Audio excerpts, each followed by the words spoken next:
kasi ang upahan ngayon. Kaya gusto kong makabili ng ano eh. Maliit na ano. Tatayo ko ng bahay pa upahan ko.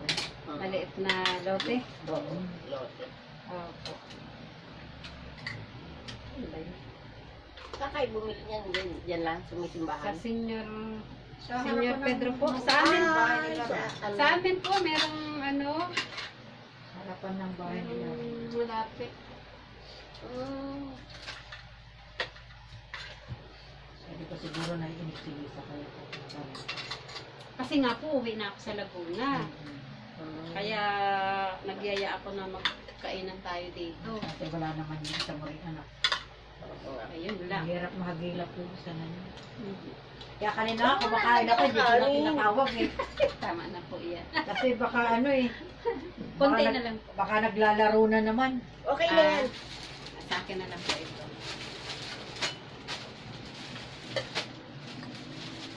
Yan po yung ano, t-shirt made in Taiwan. O, sa Taiwan nga sa galing. Kain yan. Kumain ka na, Luz. Dito ikaw, sandukan po kita? Ganda yung ano, no, bigas ano. Opo. Ayun, liit naman oh. Ay, oo. Kasi yan sa akin dito. Sabi Ay, ganun. Luisa yung kasher, laki-laki mo eh. Kay Luisa Baba.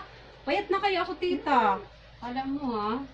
Ano na lang po ako? 46 kilos na lang po ako. Dati po ako 50. Ito talaga. Oh. Eh, dalawa, ito pinamili ako yung pink.